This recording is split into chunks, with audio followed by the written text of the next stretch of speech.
All right, time to do another brisket. This time I'm going to show you guys how to trim a prime beef brisket from Costco. This one is 15.38 pounds. Not a bad deal at $3.79 a pound. And so we're going to cut this thing open and begin to separate the flat and the point. All right, the first thing we got to do is get this thing out of this vacuum wrap. It's gonna be a little messy. It's just doing this over the sink. Okay.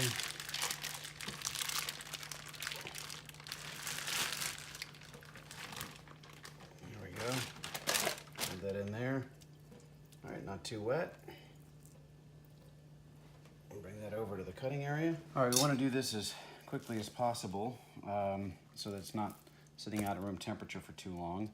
And what I usually do is first try and find a location where this flat meets the point, and then try to separate there. And this one's going to be a little bit challenging, but I think we can find if we start to trim away some of the fat, and then we'll get there. All right. So this huge chunk of fat can definitely be trimmed down. That's not going to render off entirely, and it's going to be rather unpleasant to eat.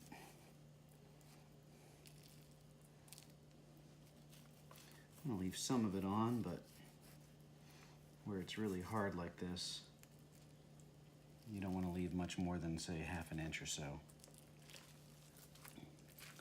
So we're looking for a dividing line where the point and the flat are. And here looks like a good place to start to score the meat, score the fat. That is, yep. As long as they're not hitting any red and it's all nice and white, we're in good shape. And we want to leave a little bit of space on here, because this is going to be your fat cap on the flat. So if you trim it too low, too close to the meat, you're not going to have anything left to kind of render through the meat as it slowly cooks, slowly smokes. So be careful there.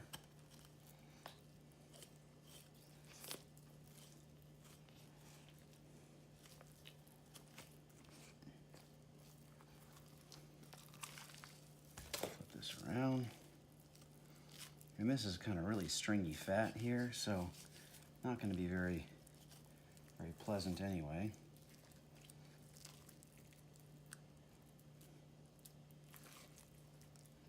So we can kind of just trim this all off. Starting to get to a little bit of meat there, so that's about as far as we want to go.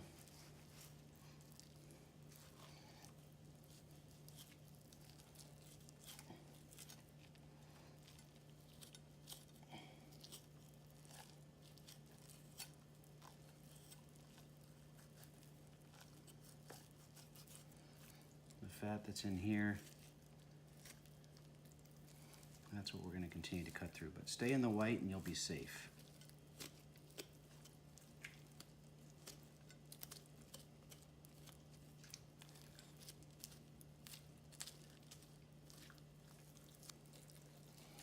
This part is really just a big, huge, fat blob here. I'm just going to try and trim that off. Cut around that.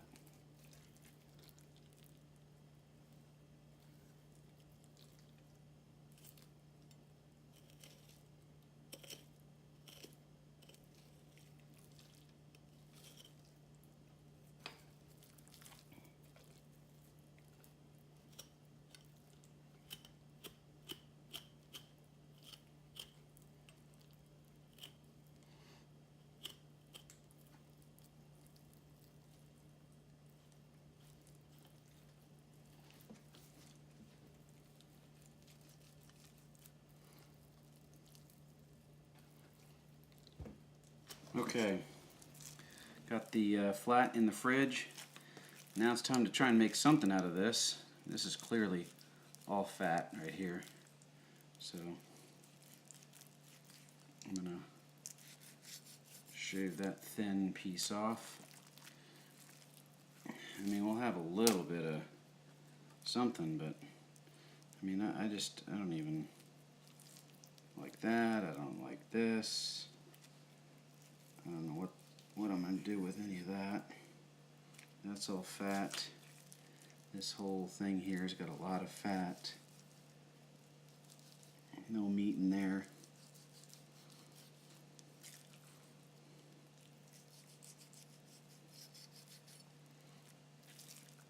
This is mostly fat right here. Okay, well, there's our like 3-pound point, maybe 2 pounds. All right, now we have the brisket back out, and it's time to inject. I've got a solution of beef broth, garlic, ginger, onion powder, garlic powder, and we're going to pour it into this thing here. Boy, that wasn't a very smooth pour. And then we'll begin injecting. It doesn't look like we have too much meat here, so this should be a fairly quick process this time around. Go ahead and start with the point, and we'll go across the fibers. The fibers are running this way, so we'll just go in through the top here, inject. This can get to be really messy. Pull out a little bit. And your hands in there, you can feel little pockets getting full.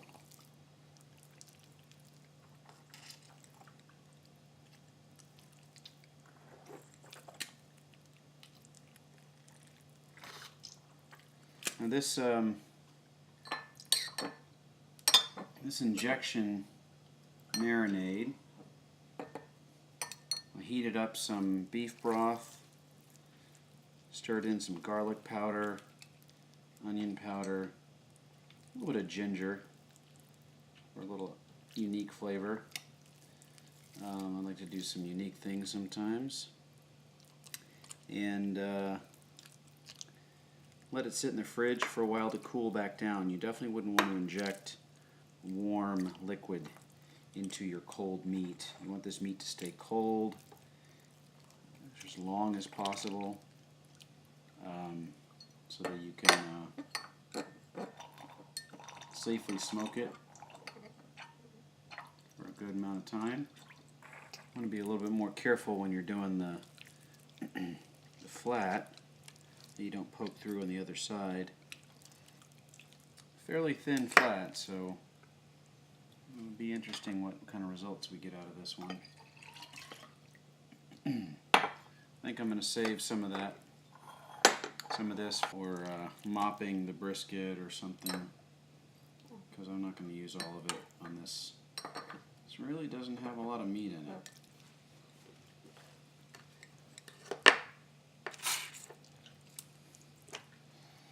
Alright, well, I think that's good enough. And we're going to let this sit overnight. Put the fat side up. And we'll be back to the dry rub tomorrow morning. Okay, so we've had the brisket sitting overnight in the fridge in the injection marinade that we made, and now it's time to go ahead and rub it. Okay, the rub here, I've kept it in this mason jar. Made it while the broth was cooling and I was getting ready to do the meat. Here's the rub.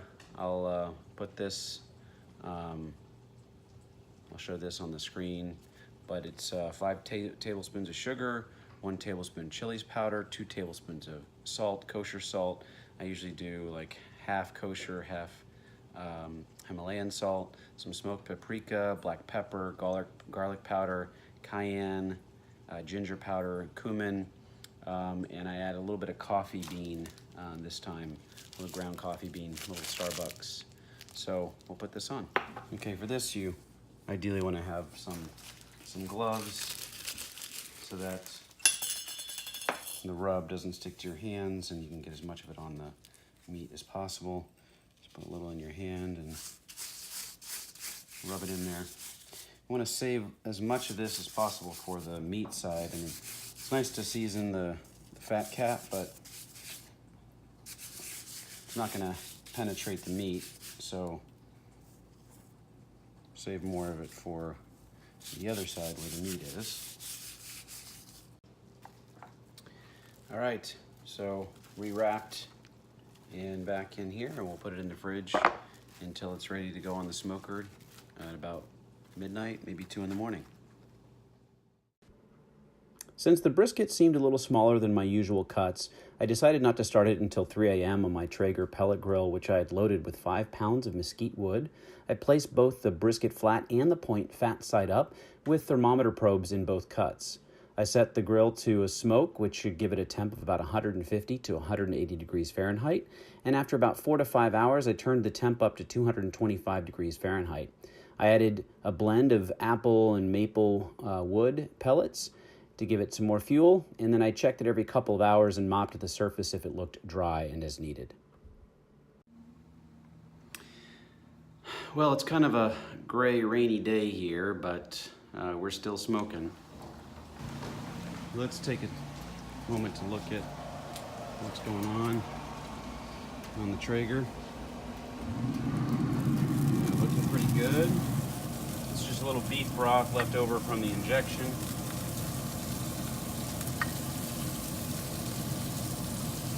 Keep it nice and moist.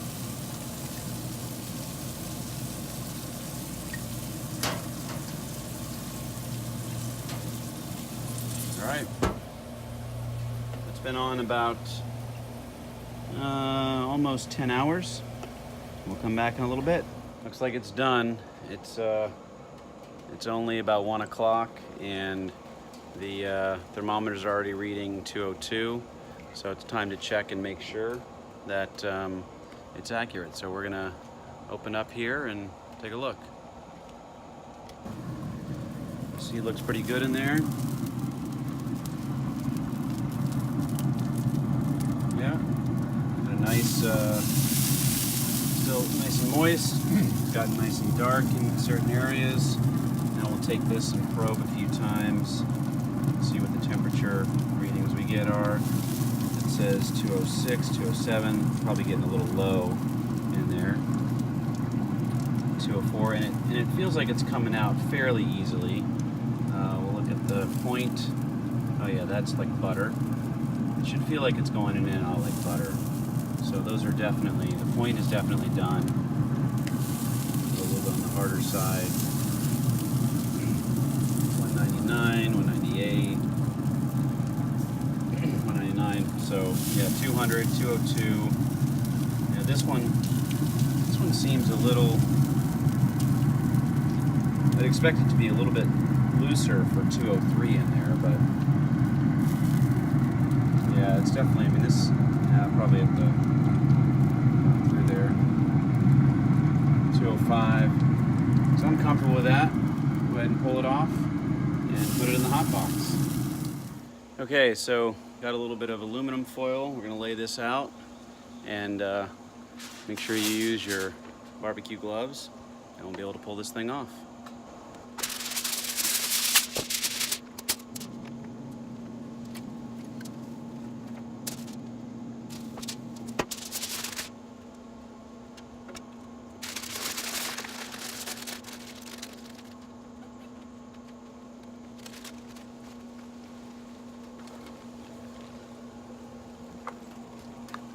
All right, so the trick is to wrap it in a towel. Ideally, you pull this out of the dryer, and then I've got a cooler right here. This is my hot box. we'll just keep it in there. I ran a hair dryer inside it to get it warmed up. Sometimes if you have like a Yeti, it'd be amazing. You can pour some hot boiling water in it to get it warmed up. But really, as long as you have plenty of insulation around the meat, it should be fine for 4 hours or so. We've got 4 hours until party time, so hopefully the meat will still be good in 4 hours. I think it'll be okay.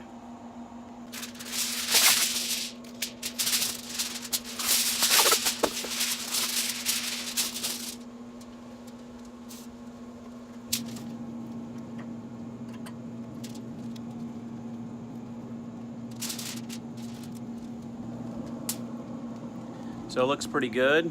Let's take a look at it.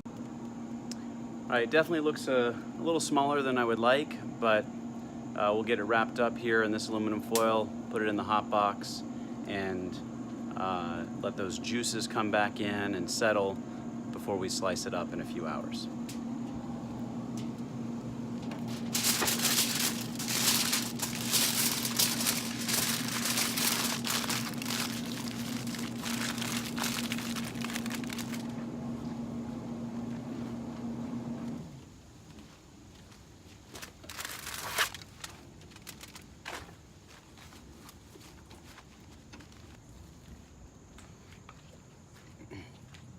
Keep it in here.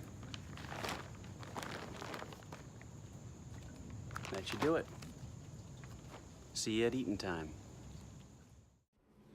Well, as you can see, it turned out pretty good with a nice smoke ring, plenty of moisture, and it was gone in 60 seconds.